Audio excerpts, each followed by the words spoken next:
Hello बच्चों, so let's see the question. The question says that in the following question, a statement of assertion A is followed by a statement of reason R, and of the following statements choose the correct one. हमारे पास 4 options है और 2 statements है, एक assertion का और एक reason का. आप जानते होंगे असर्शन रीजन कैसे होते हैं. ये 2 स्टेटमेंट्स रहते हैं, अगर दोनों सही है या दोनों गलत है ये हमें बताना रहता है कौन सा सही है कौन सा गलत, और अगर दोनों सही है तो हमें बताना रहता है कि क्या रीजन उसका करेक्ट एक्सप्लेनेशन है या नहीं. सो आइए सोल्यूशन स्टार्ट करते हैं हमारे की कॉन्सेप्ट से. पहले स्टेटमेंट पढ़ लेते हैं. So statement says that the difference between del H and del U is not significant for systems consisting of only solid or liquid.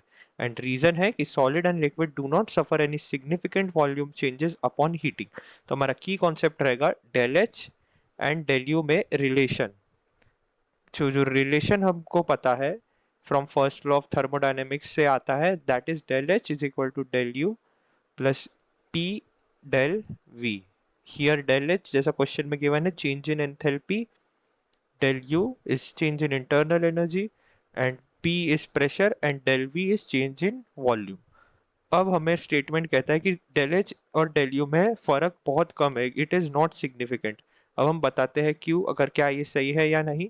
सो जब हम सॉलिड से लिक्विड करते हैं, सॉलिड या सॉलिड से लिक्विड, सॉलिड से लिक्विड कैसे होगा, अपॉन हीटिंग, हीट से. सो आप एग्जांपल लीजिए एक आइस क्यूब का, आइस क्यूब और वाटर लिक्विड में जो कन्वर्ट होता है तो हम हीट करते हैं. तो जैसे कि आप जानते हो वॉल्यूम में चेंज नहीं आता है, यानी अगर पहले V1 होगा और बाद में V2 होगा, so therefore V1 is approximately equal to V2, क्योंकि there is not a significant change. इस अगर तो डेल V हमारा हो जाएगा V2 माइनस V1, और अगर जब दोनों सिमिलर है तो आंसर जीरो आ जाएगा. इसका मतलब हमारे पास डेल V जीरो है. तो अब ये डेल V जीरो हम इस फॉर्मूला में पुट करेंगे तो हमारे पास या ये पूरी टर्म जीरो आ जाएंगी, क्योंकि चेंज इन वॉल्यूम अगर जीरो है और वो प्रेशर से मल्टीप्लाई हो रहा है तो जीरो आ जाएगा. और देयरफॉर हमारे पास आ जाएगा, therefore del H is equal to del U. So जो स्टेटमेंट असर्शन का स्टेटमेंट था कि there is no significant difference, वो बिल्कुल सही है for solid and liquid.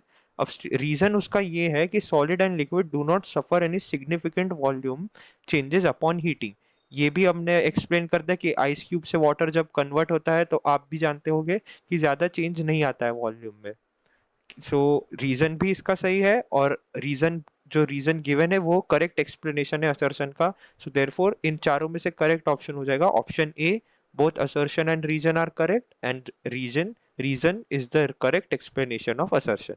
I hope you understood this well. All the best.